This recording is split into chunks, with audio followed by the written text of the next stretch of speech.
kits de carroceria aftermarket, Supras com 1000 cavalos de potência, upgrades de suspensão, troca de motores, tudo isso já foi feito milhares de vezes por milhares de caras. Então por que não tentar algo menos popular por uma vez? E aí galera, Stipe aqui com uma lista de carros que estão só pedindo para serem modificados. Em vez disso, vamos lá! Mazda RX-8. A melhor maneira de resumir esse carro é incrível, mas arruinado pelo que só pode ser descrito como o Amber Heard dos motores. Sim, eu sei que existem fãs dessa tecnologia do Dorito giratório, mas por favor, saiba que vocês estão errados, certo? Eles praticamente não têm torque, consomem combustível demais, óleo demais e tendem a explodir mais frequentemente do que membros do ISIS. Com 80 mil quilômetros, você já espera uma nota fiscal de retífica completa do motor. A maioria dos donos simplesmente se cansou de lidar com aquele barulho irritante o tempo todo, o que explica por que tantos RX-8 usados agora estão sendo vendidos como sucata. Mas em vez de deixá-los apodrecer, por que não mantê-los vivos com um transplante de motor? Claro, sempre existe a troca por um motor LS, o processo é bem documentado, as peças são abundantes, mas tem um problema, isso vai te custar caro. Ou você pode apostar numa carta coringa e usar um motor 2.0 de 4 cilindros do Miata de terceira geração. Como o NC e o RX-8 são construídos na mesma plataforma, o subchassi do motor do Miata vai encaixar perfeitamente no chassi do RX-8 sem nenhum problema. Claro, ainda faltam ajustes e é bom turbinar para igualar a potência original. Mas se tudo o que você quer do seu RX-8 é um carro confiável, prático e acima de tudo para o dia a dia, esse é o caminho, Mitsubishi Eclipse G4. Depois de 2 gerações fazendo basicamente versões coupé do Evo, a Mitsubishi decidiu dar uma reviravolta e transformar os GSX Eclipse em carros apenas com tração dianteira. Viraram carros de passeio preguiçosos. Sim, agora eles tinham alguns motores V6, mas sem turbos e sem tração nas 4 rodas. Esses dois estavam longe de ser os jalapeños apimentados como os antigos eram, especialmente sendo baseados na plataforma do Chrysler Sebring. O que mais dói é que na última geração eles nos provocaram com o que poderia ter sido isso, a versão Rally Art. Ele tinha aquele motor G60 e 3T Evo que cuspia fogo, exatamente como o todo-poderoso planejou, e também tinha a tração integral do Evo. Ele tinha mais fibra de carbono que uma Ferrari comum e potência aumentada para cerca de 400 com modificações de performance da HKS. Mas tem uma coisa importante que ele não tinha: a luz verde para entrar em produção. Algo sobre a situação financeira ruim deles ou algo assim. Então eu digo, alguém por favor faça sua própria versão. Não, eu não quero ouvir esse papo de eu não sou uma grande corporação com fundos infinitos. Porque esse conceito Rally Art também foi construído para a Mitsubishi por apenas um cara na garagem dele. Ok, tudo bem, esse cara é John Mueller, um veterano construtor de carros de corrida e piloto especializado em Mitsubishis. Mas olha, isso já foi feito antes e pode ser feito de novo. Além disso, se algum carro merece ser colocado nas ruas, é esse aqui. Caso contrário, o único Rally Art Eclipse de rua que vai existir será esse SUV. Plymouth Prowler é um carro que você ou ama ou odeia. Não existe meio termo. Quanto a mim, eu adoraria amá-lo. Adoro o visual, as rodas expostas e o fato de não ter porta-malas, precisando de reboque especial para compras. Mas eu simplesmente não consigo superar o fato de que ele tem um V6. Não chora, vai. É um hot rod com motor V6, isso está simplesmente errado. É como aparecer numa festa de fraternidade com uma caixa de cerveja sem álcool. E o V6 do Prowler não é como o que temos hoje no Nissan GT-R ou na Ferrari 296. Não. Naquela época, esse era o tipo de coisa que você encontrava na minivan da sua avó. Com 215 cavalos de potência, o Prowler era tão fraco que nem conseguia fazer um burnout. Então por que não um V8 simples? Não cabia. Na época, a Chrysler só tinha aquele enorme 5.9 Magnum que eles usavam nas 5.9 Magnum. Desenvolver um só para esse carro de nicho era um passo longe demais. Ok, já entendi o que acontece aqui. Se você quer que o trabalho seja bem feito, tem que fazer você mesmo. Isso aí, boom, finalmente, boom, Remy boom. Até mesmo um Hellcat de 700 cavalos de potência foi espremido sob aquele capô afunilado. Acontece que o problema era a altura, não a largura. Então, se eu fosse um ditador, eu faria uma campanha nacional para vacinar todo o Prowler contra o Covid-16. E se você preferir manter o original, vai direto para a cadeia, eles te colocam na cadeia na hora. Como você ousa preferir isso? Isso?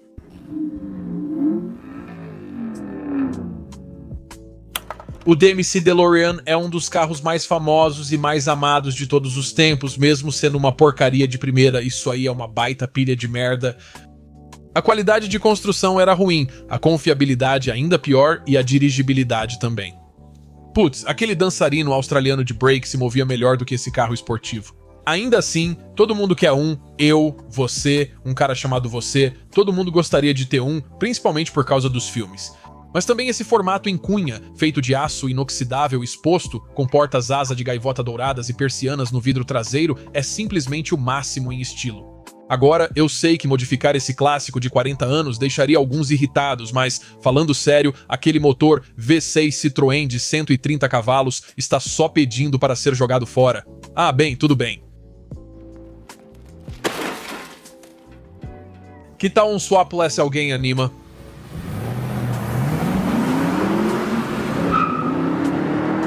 Não. Eu tenho uma ideia muito melhor do que essa. Transformar em elétrico. Colocar um motor da Tesla, isso mesmo, só um. Não precisa de 1000 cavalos de potência de verdade. Muitos botões analógicos que fazem aqueles sons de R2-D2 e é isso, está pronto. Eu já vi incontáveis restaurações elétricas de clássicos. E embora eu ache que a maioria delas é uma blasfêmia, o visual retrofuturista do DeLorean praticamente pede por isso. Além disso, lembra daquela cena do raio no filme? Se quer saber, esse carro sempre deveria ter sido elétrico. Agora, com as conversões, isso pode acontecer, mas mantenha o design igual.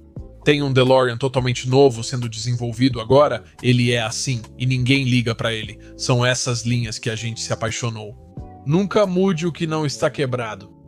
Mustang 2 King Cobra, o Mustang mais rápido e feroz, é sempre algo muito especial. Boss 429 GTD, GT500 Tobra R, King Cobra, não, esse não. Esse é o Mustang de segunda geração, o chamado Muscle Car da era Malaise, que era mais lento do que andar a pé, estou falando sério. Ele tem um V8 de 5 litros e mesmo assim consegue entregar apenas 140 cavalos de potência. Como eles conseguem tirar tão pouca potência de um motor V8?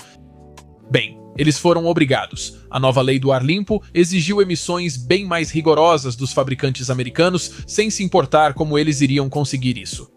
A compressão foi reduzida, as entradas de ar restritas, o escapamento tem catalisadores asmáticos e os motores foram ajustados para funcionar dessa forma. Retardado por isso não quero dizer o tipo de retardado que me faria ser desmonetizado no YouTube, mas sim no sentido de que a ignição acontece tarde demais no ponto de ignição. Retardado é o termo oficial. Enfim, é assim que você consegue 28 cavalos por litro. Com os avanços na combustão interna e na qualidade do combustível, talvez seja a hora de dar ao King Cobra o desempenho que um body kit tão chamativo merece. Não precisa trocar o motor, é só desmontar o original até o bloco e começar a montar e ajustar. A partir daí, você vai dobrar ou até triplicar a potência dele rapidinho. Além disso, precisa de rodas maiores. Minha cadeira de escritório tem rodas mais grandes que aquelas. Como sempre, o céu é o limite. Mas só para você ter uma ideia do que é possível, dá uma olhada nesse monstrão aqui.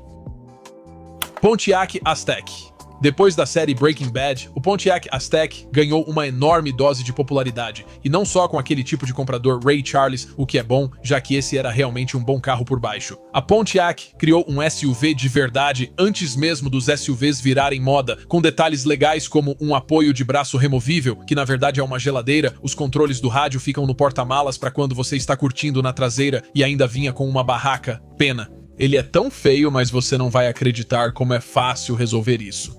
É só colocar um kit de suspensão elevada e pneus de lama que imediatamente fica melhor. Eu sempre disse que as rodas originais são esquisitas, mas nunca imaginei que elas tinham um papel tão grande no visual geral. Mas por que parar por aí? Instale um quebra-mato na frente para disfarçar a cara feia, um conjunto combinando atrás, escapamento duplo, uma grande tampa de porta-malas e alguns buracos de bala para reforçar o visual pós-apocalíptico. Agora sim, falando sério. Sobre desempenho, ele tem tração nas 4 rodas, mas pouca potência para distribuir. O motor V6 de 3,4 litros não foi exatamente projetado para desempenho, por isso normalmente é encontrado em minivans da GM. E por causa disso, nunca houve um grande mercado para peças de reposição. Mas e daí? Se você quer melhorar um Aztek, o visual é onde você deve focar, porque ele é realmente muito feio. Antes de revelar meu número 1, aqui estão algumas menções honrosas. Consegue adivinhar?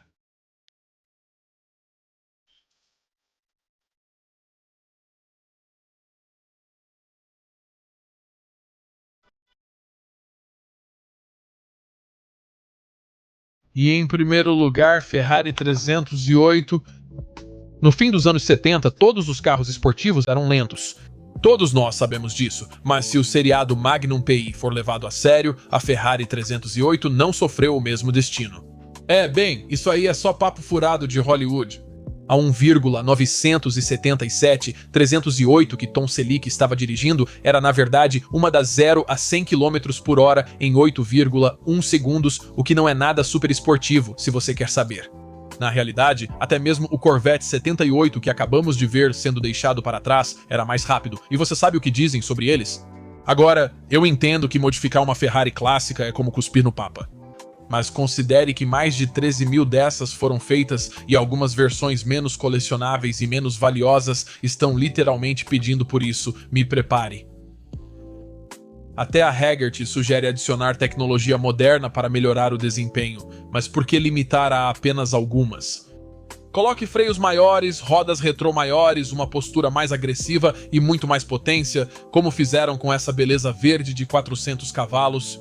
Ah, mas isso não faria você ser processado pela Ferrari, você pode perguntar. Não, se não for feito de maneira de mau gosto. Além disso, se todos esses 911 restaurados nos ensinaram algo, é que clássicos modificados com bom gosto tendem a aumentar seu valor também, e não é só um pouco. Então, para qualquer dono de um 308 não tão colecionável, apenas faça mesmo assim. É isso que eu tinha pra vocês hoje. Vai assistir outra coisa, tira a mão da calça e te vejo no próximo vídeo. Ah, esse corte ficou melhor.